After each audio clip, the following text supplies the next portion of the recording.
o nome da pregação de hoje é A Cobiça Vai Te Matar. Faz parte da nossa série sobre o Salmo 73. O nome da série é Quando os Maus Reinam. Salmo 73. Eu já vou ler aqui. De início, eu quero dizer o seguinte. O que a Bíblia chama de causa da nossa queda, o mundo moderno classifica como virtude, a cobiça. O salmista, ele cobiçou a vida regalada de homens ricos, poderosos e ímpios. E isso quase o levou a cair da fé. E isso o levou a manter um espírito, um coração amargurado. Quantas vezes você se sente amargurado, você se encontra em um terreno escorregadio, vacilante na sua fé, porque você está cobiçando. E o pior de tudo é que muitas vezes isso acontece de uma maneira aparentemente imperceptível, que você não percebe que está cobiçando. É isso que a gente vê aqui no Salmo 73. Vamos ler? Verso 1. Certamente Deus é bom para Israel, para os que têm coração limpo. Quanto a mim, meus pés quase tropeçaram. Faltou pouco para que eu escorregasse. Por que ele quase caiu da fé? Porque eu tinha inveja dos arrogantes. Eu cobicei a vida que eles tinham. E uma das coisas que ele cobiça está aqui no verso 12. Os ímpios não são assim. Os ímpios são assim, sempre seguros, aumentam as suas riquezas. Obviamente havia coisas ali que ele relatou, não sei se ele invejou, as orgias e fantasias que eles faziam. De qualquer maneira, o dinheiro em si não é uma coisa ruim. Mas aqui é. Aqui ele está cobiçando. Aqui, o amor ao dinheiro, aquilo que ele via na vida dos outros, que ele não possuía, se tornou um ídolo para ele. Ele não conseguia mais ter alegria. Ele estava amargurado ao ver que muitas outras pessoas possuíam coisas que ele não possuía. E ele achava, isso não é certo, porque será que eu tenho lavado as minhas mãos na justiça e isso tem sido inútil? Ele diz exatamente isso no verso 13. Por certo, é em vão que tenho mantido puro o coração e lavado as mãos da inocência. Eu tenho sido honesto, eu tenho praticado a justiça e eu não tenho colhido dinheiro. Na cabeça dele, planta a justiça, ganha um Porsche. E é a cabeça de muita gente, né? É a cabeça de muita gente. Eu quero hoje então falar como que a cobiça ela é uma coisa destruidora. Até na literatura pagã, a cobiça sempre foi vista como algo extremamente ruim. Uma das histórias mais famosas é o famoso toque de Midas. Tudo que tocava virava ouro e todo mundo pensa que é uma coisa boa. Não era. Já contei para vocês lembram da história. Midas era um rei muito rico e ele queria mais e mais e mais. Ele não estava satisfeito com toda a riqueza que possuía. E então, segundo o mito grego, ele vai e pede aos deuses que lhe dê mais dinheiro, que lhe dê o dom de tocar nas coisas e que tudo se transformasse em ouro. E ele foi advertido sobre isso, mas ele não queria saber, a sua cobiça o cegou. Ele então recebeu esse dom e voltando para casa tocou em uma árvore e notou que, de fato, ele havia recebido o dom. Chegando em casa, deu um grande banquete, uma grande festa para comemorar e celebrar o seu novo dom, o dom de ficar mais rico ainda. Quando ele toca na sua taça, ele não consegue beber porque ela se transformou em ouro. Quando ele toca em sua filha, ele a perde porque ela se transformou em ouro. Ou seja, os pagãos notavam isso. A cobiça, ela é destruidora. Ela pode nos separar de nossos parentes e até das coisas materiais. Quantas pessoas que são tão viciadas em ter mais e por isso não podem desfrutar o que possuem. É uma espécie de Midas. Tem um vinho do mais caro e não pode beber. Tem uma casa de 30 milhões de dólares e não pode usar porque nunca tem tempo. É uma maldição. Camões também falou sobre o perigo da cobiça. No seu livro Os Lusíadas, ele fala que a cobiça é fonte de desamparos e adultérios, algo que gera inquietação. A cobiça é mulher inquieta. E ele continua, chamam-te, cobiça, fama e glória soberana, nomes com quem se o povo nécio engana.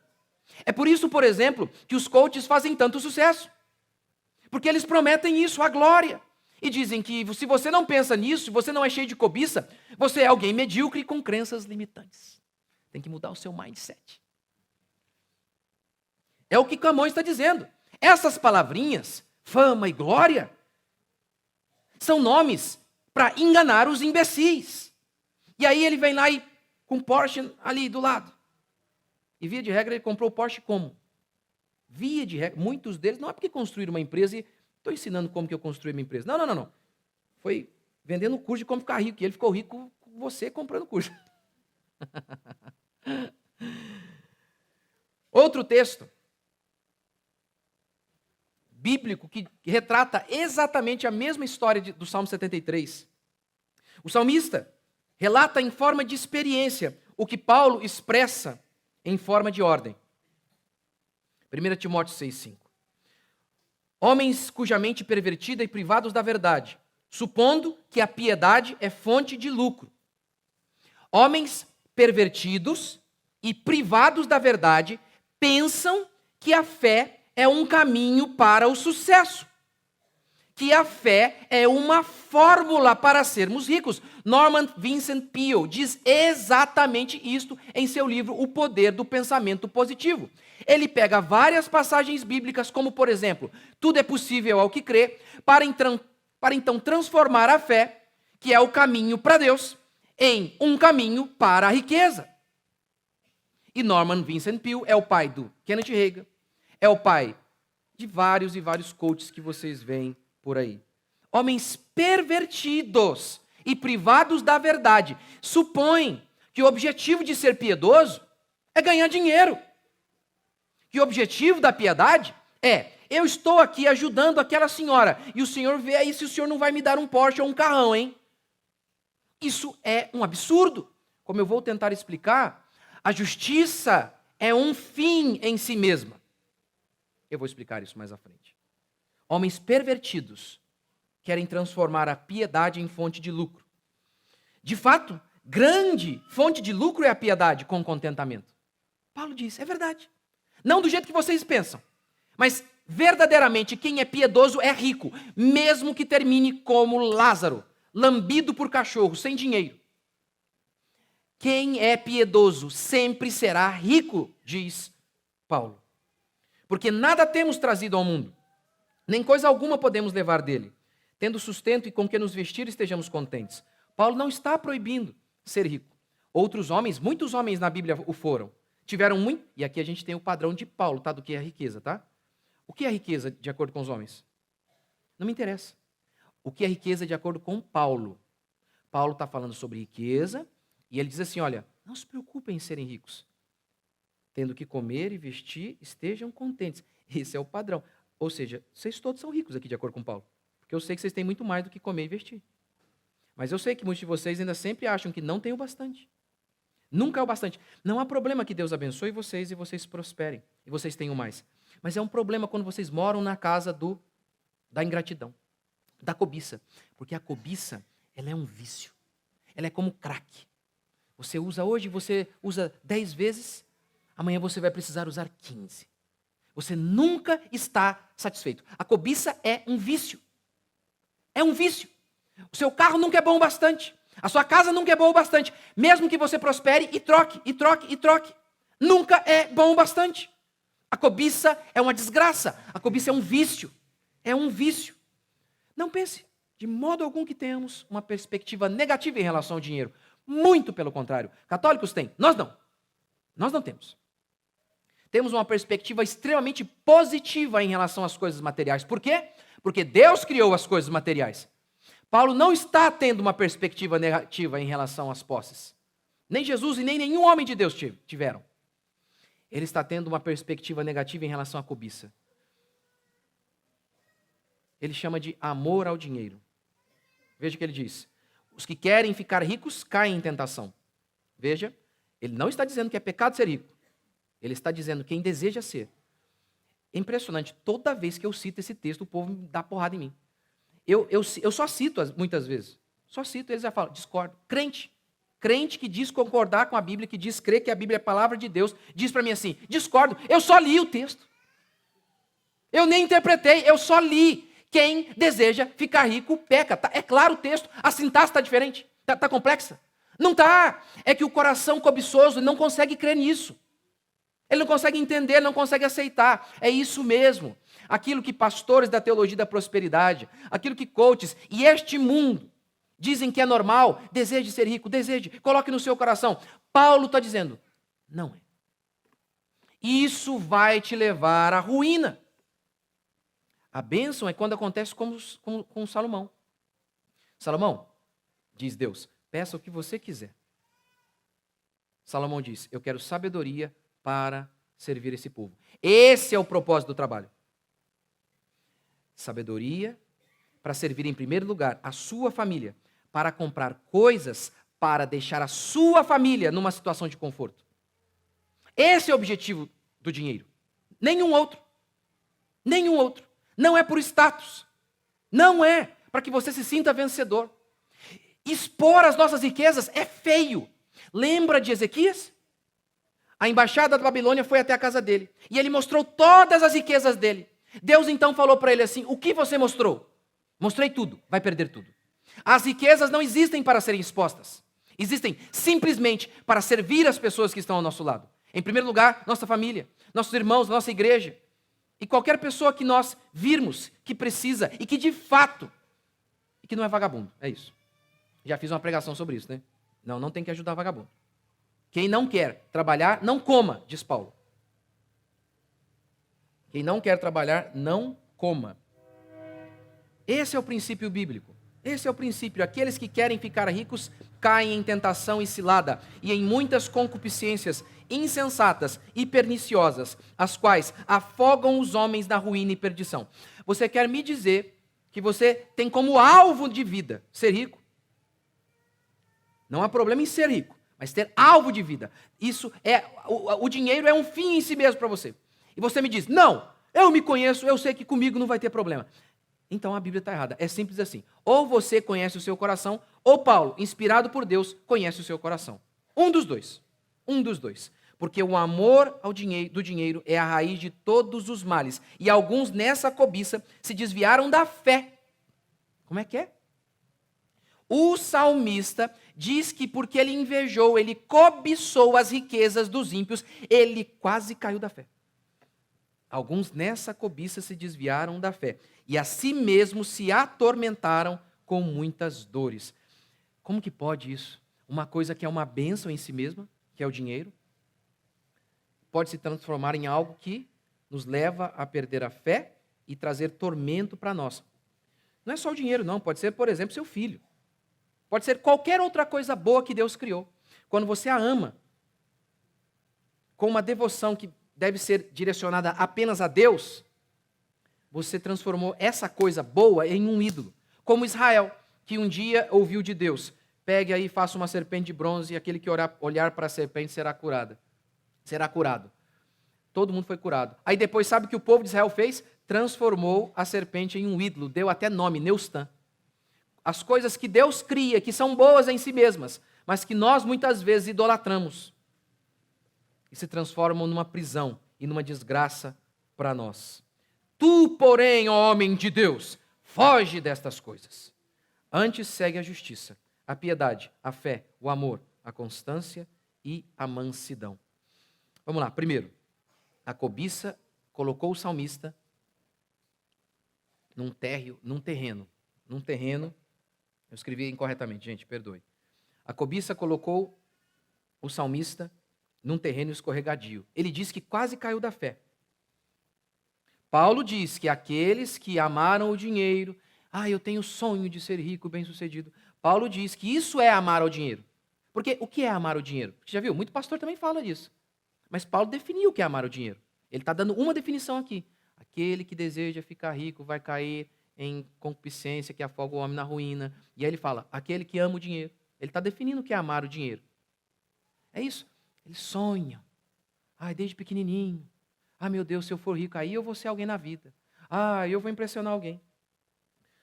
Quem faz isso está se colocando em um terreno escorregadio. Os meus pés quase resvalaram, diz Paulo. Paulo também cita Demas, porque Demas, tendo amado o presente século, me abandonou. Amou este mundo.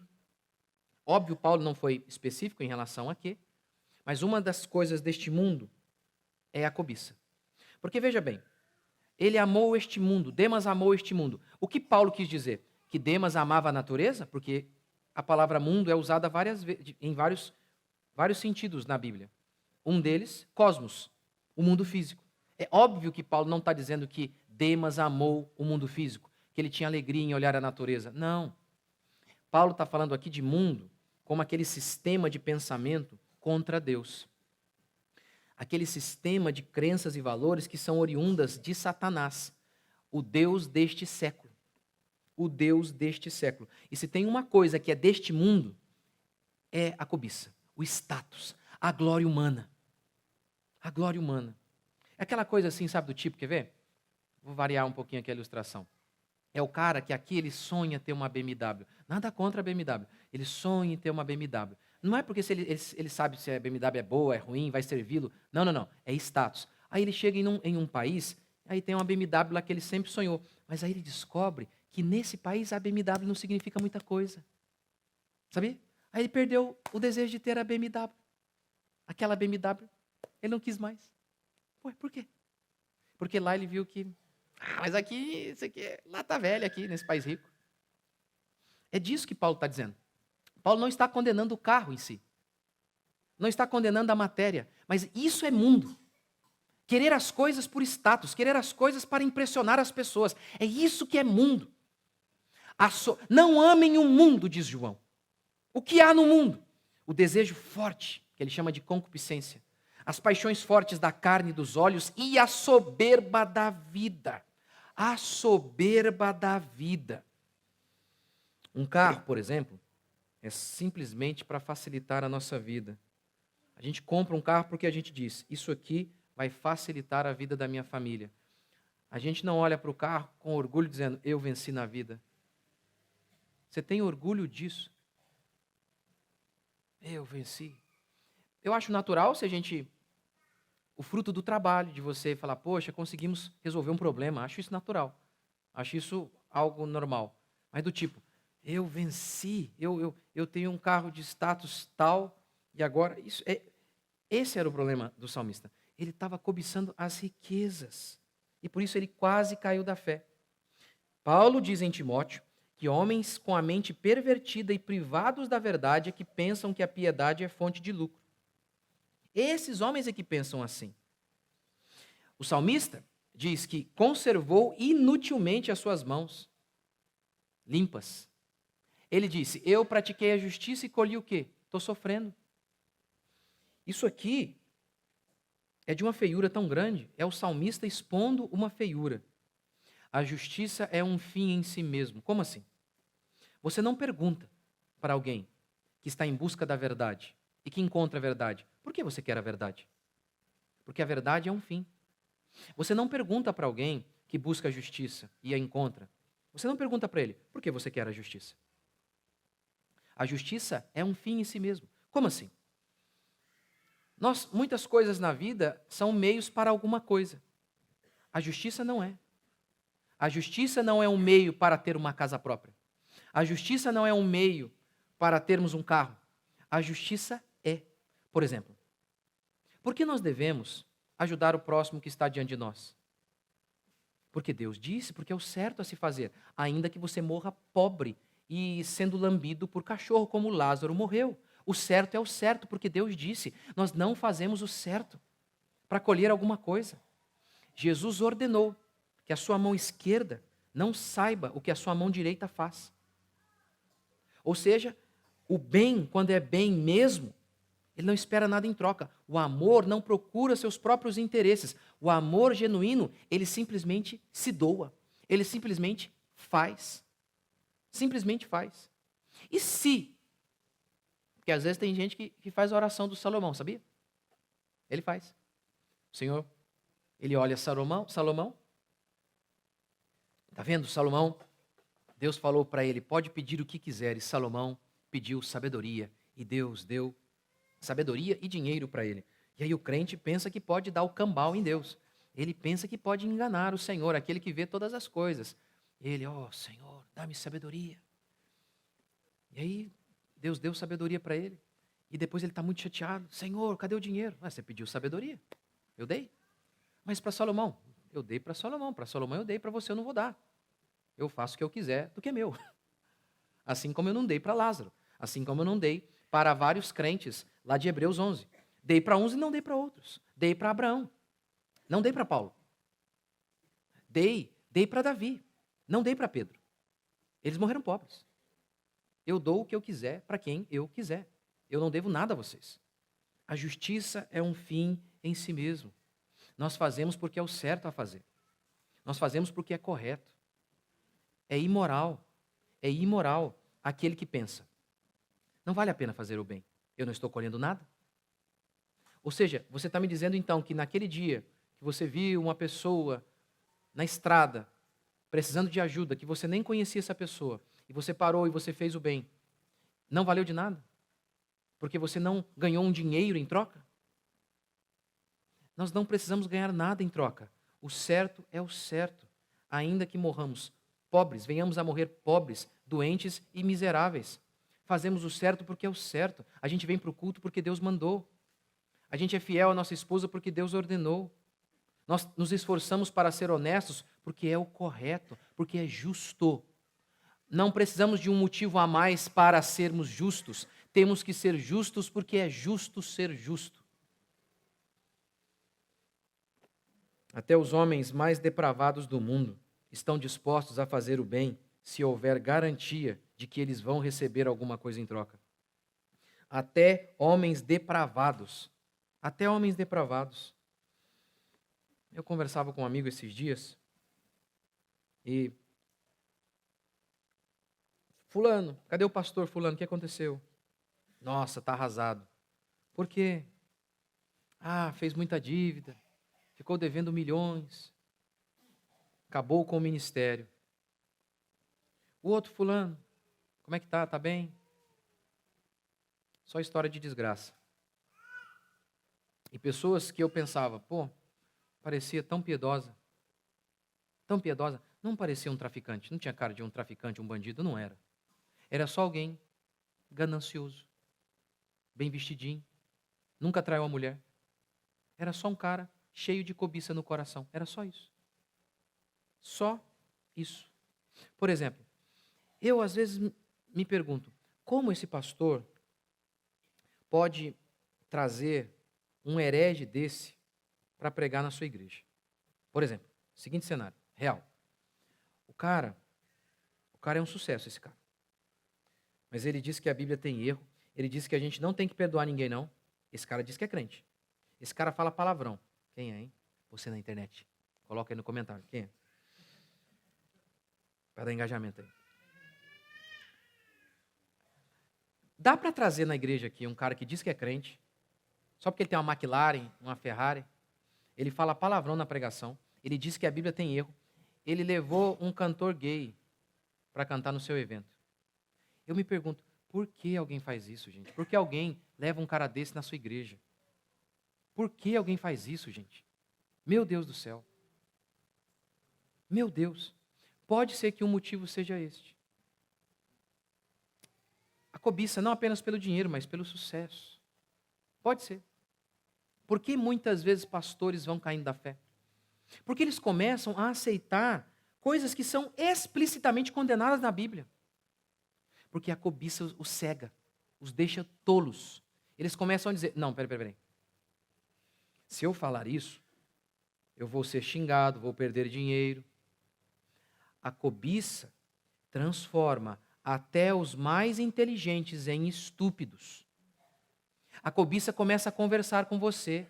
Ela começa a dizer assim para você, seja você pastor, quem quer que seja. Não, mas não precisa ser tão radical assim, não. Que isso? Você tá interpretando de uma maneira errada. Tem outro jeito aqui, ó. A cobiça faz isso. Ela começa a te convencer de que não é errado, não. Dá para vender a alma, sim. Dá para prostrar-se diante de Satanás em troca dos reinos deste mundo e é só uma ajoelhadinha. Não tem problema nenhum. Não tem problema nenhum. Afogam os homens na ruína, diz Paulo. Fonte de desamparos e adultérios. Obviamente, eu fico pensando em todas as histórias que eu já vi, de homens motivados por cobiça, e eu fico pensando em mim, fico pensando em você, fico pensando em cada um de nós. Quem de nós que não foi assim? Talvez você até construiu riqueza justamente por pensar assim, trabalhou demais. E você está aqui hoje. E você não desandou. Só tem uma explicação para isso. Graça de Deus. É só essa explicação que eu tenho para você e eu estarmos aqui de pé hoje. Porque qual de nós não fomos cobiçosos um dia? Qual de nós, um dia, não pensamos como os homens deste mundo? E por que nós estamos aqui de pé? Por quê? Por quê? Só tem uma explicação. Graça, bondade e misericórdia de Deus. O amor de Deus em relação a nós. Não há outra explicação. Segundo, a cobiça o deixou amargurado. Ele diz isso, verso 21. Quando o meu coração estava amargurado. A cobiça, ela se assenta na inveja e ela reside na casa da infelicidade. Você sabe que você mora nesse lugar quando o que você tem, você não é o bastante. Ou então, você, quando não tem, está amargurado porque não tem. Quando você tem, você está amargurado com medo de perder o que tem. Ou então, porque o tempo inteiro você acha, se não tiver um pouquinho mais, eu não estarei seguro, meus filhos não estarão seguros. Mais uma vez, sempre é importante dizer, porque como as pessoas distorcem aquilo que a gente fala. Não estou dizendo que a riqueza é uma coisa ruim. A gente tem que repetir, repetir e repetir. Não é. Deus, quando criou a matéria, o ouro, a prata, o gado, a fauna, a flora, ele olha e diz, e viu Deus que era bom. Bom. Deus chama na Bíblia a pobreza de coisa ruim. A pobreza nunca é vista de maneira positiva. Ah, mas Deus usa a pobreza por bem. Usa. E homens de Deus ficaram pobres e morreram pobres. Sim, mas isso não anula o fato de que é ruim. Assim como, por exemplo, Lázaro morreu doente. Isso não significa, então, que doença é uma coisa boa. Não, é uma coisa ruim. Agora, Deus usa a pobreza por bem. Isso Deus faz. Mas ela não deixa de ser essencialmente ruim. Ou seja, as riquezas são coisas boas. São dádivas de Deus. Mas, numa perspectiva correta, se transformam em um ídolo. A perspectiva correta é mais ou menos a seguinte, tanto do dinheiro quanto do sucesso. A perspectiva correta é aquela da honra, de não se sentar na frente, lembra? Jesus disse assim, não se sentem nas primeiras fileiras. Gente, é só uma ilustração, tem que ficar dizendo isso, né? Sentem-se aqui nas primeiras, por favor. É só uma figura. Não se sentem nas primeiras fileiras, porque vai que alguém chega lá e fala, ei, aqui não, você não pode sentar, aqui é um lugar de honra, vá para trás. Muito feio. Jesus então ensina assim, sente-se atrás e deixe que alguém te conduza à frente. Essa é a mesma perspectiva em relação ao dinheiro e ao sucesso. Não é pecado ser honrado, não é pecado ter dinheiro, não é pecado ser um sucesso. Mas essas coisas são boas quando você não busca essas coisas. Você deve levantar cedo, trabalhar duro, pensar com inteligência para administrar seu dinheiro, ter ideias, fazer o que Provérbios declara, vai ter com a formiga, o preguiçoso. Guardar no verão para o inverno. Você deve fazer todas essas coisas. Mas o seu coração não deve amar o dinheiro. Você não deve colocar o dinheiro como o alvo da sua vida. O alvo da vida é, mais uma vez, aquilo que Salomão fez. O alvo da vida é servir as pessoas. O alvo da existência é, em primeiro lugar, glorificar a Deus. E o glorificamos quando servimos as pessoas. O nosso trabalho serve para isso. Em primeiro lugar, para servir a nossa família. Esse é o propósito. Uma casa é importante porque sem ela, onde abrigaremos nossa família? Debaixo da ponte? Então não ignoramos a importância das coisas materiais. Elas são importantes. Mas na perspectiva correta, não coloque o carro na frente dos bois.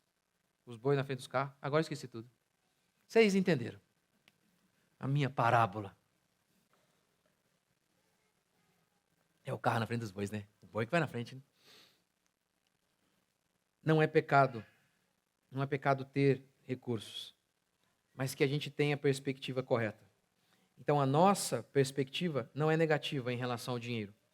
Quanto ao homem, diz Eclesiastes, a quem Deus conferiu riquezas e bens e lhe deu poder para deles comer. Está vendo? A benção não é apenas ter, é poder comer do que tem. E comer eu acho que é o melhor mesmo, viu, do dinheiro. Melhor coisa. E lhe deu poder para deles comer e receber a sua porção e gozar do seu trabalho. Isto é dom de Deus. Porque Midas, ele tinha dinheiro, mas ele não comia. Ele tinha lá o melhor vinho, mas não podia beber. Então a nossa perspectiva não é negativa. Mas ela também não deve ser idólatra. Queremos as coisas pelo valor intrínseco que elas possuem. Queremos uma casa pelo valor que a casa traz para a nossa família. No sentido de abrigar a nossa família, proteger a nossa família, receber os nossos amigos. Queremos um dinheiro para poder ter recursos na hora em que precisarmos enviar os nossos filhos para algum tipo de curso ou faculdade, para que eles tenham atendimento médico, se preciso for. Esse é o propósito. Esse é o propósito. Agora, você se lembra do que Jesus disse em Mateus 6? Não andem ansiosos pelo que há vez de comer, beber e vestir. Comer e beber e vestir. As coisas básicas da existência. Os ímpios procuram essas coisas. Você já leu isso? Já se sentou e parou para prestar atenção no que Jesus está dizendo? Os gentios se preocupam com isso. Senhor, mas se a gente não comer, a gente morre. E Jesus diz, gentios ficam preocupados e ansiosos com isso. Vocês busquem o meu reino e a justiça, e estas coisas eu vou acrescentar. Provérbios 23 declara, não te fatigues para ser rico, não apliques nisso a tua inteligência. Bugou aí a cabeça? É o que ele está dizendo? Ah, espírito de pobreza. Não, não é isso. Ele não está dizendo, tendo você dinheiro, não se organize. José fez o que com o dinheiro que ele teve? Ele se organizou. A formiga fez o que com o dinheiro que ela tinha? Ela poupou para os dias difíceis. Ele não está dizendo, não trabalhe. Ele não está dizendo, não seja sábio. Eu já fiz uma série inteira sobre isso, hein, gente? Assistam, quem não assistiu. Ele não está dizendo isso. Agora, olha o que ele diz. Olha, não aplique a sua inteligência nisso. Mais e mais e mais e mais e mais. Agora, mais um pouquinho só. Senão você vira o Rockefeller, lembra? Dizem que perguntaram a ele. Era o homem mais rico do mundo. Quanto você precisa, Rockefeller? Quanto mais? Só mais um pouquinho. Só mais um pouquinho. Levante cedo. Trabalhe duro. Mas lembre-se, Deus é o objetivo do nosso trabalho, da nossa existência. A nossa família e as pessoas que receberão o nosso serviço. Pense nas coisas como uma enorme bênção, não como status. E aí Deus prometeu suprir as suas necessidades. E se Ele der além das suas necessidades, fique ainda mais feliz. Não queime tudo, faça como a formiga, poupe para o inverno, mas não seja como os ímpios. Não faça o que o salmista fez. Não cobice. Não cobice as coisas dos outros. Não tenha inveja das coisas dos outros. Seja feliz com aquilo que Deus tem dado. Trabalhe com afinco. Mas se Deus não lhe der a sabedoria necessária para que você tenha a ideia que vai alavancar o seu negócio, se Deus não lhe deu a sabedoria para que você tivesse mais, agradeça a Deus pelo que Ele tem dado. Seja feliz com o que você tem. E eu lhe garanto, você não vai viver como os ímpios vivem, atormentados. Se não tem dinheiro, estão atormentados. Se possuem dinheiro, também estão atormentados. Meu pai sempre fala isso, eu sempre lembro disso. Ele conta de um monte de propriedade. E aí, quando não tinha dinheiro, eu andava preocupado. Quando tinha, também tinha preocupação. Aí, preocupação, e se eu perder? Ah, meu Deus, como é que vai ser amanhã? E a economia? É impressionante. Provérbios fala isso, né? É melhor o pouco onde há paz do que um muito onde há tormento. Então, a gente não tem uma perspectiva negativa em relação ao dinheiro. mas a gente também não quer ter uma perspectiva idólatra. Porque Paulo diz, aqueles que amando o dinheiro quase caíram da fé. Ou melhor, Paulo diz em Timóteo que caíram da fé. O salmista é que quase caiu. Se atormentaram. Eu sei que essa pregação não será o suficiente para resolver todos os dilemas de como se relacionar com o dinheiro, eu sei disso. Porque muitas vezes eu mesmo sei, Senhor, aqui como é que eu estou, meu coração está com cobiça. Isso aqui é cobiça ou é investimento para as crianças? Mas que Deus nos guie, que Deus te guie, e que você sempre tenha esses parâmetros. Sempre esses parâmetros. Esses parâmetros para julgar as coisas. O grande objetivo da existência não é o dinheiro. O dinheiro não é um fim, é um meio para alguma coisa. Nós não devemos cobiçar as coisas dos outros. Devemos desejar comprar as coisas para nos servir, por conta do seu valor intrínseco. Ou seja, por aquilo que as coisas podem nos dar, nos resolver os nossos problemas. Não pela sensação de vitória, não pelo status. Não é por isso que compramos as coisas. Não é por isso que embelezamos a nossa casa. Devemos, se tivermos recursos, eu acho, a nossa casa deve ser bela. A beleza é algo divino. Mas a beleza é para que os nossos amigos venham à nossa casa e eles se sintam bem recebidos. Seja aconchegante. Que os nossos filhos tenham a sensação de bem-estar e de conforto em estar na nossa casa. Esse é o propósito da beleza.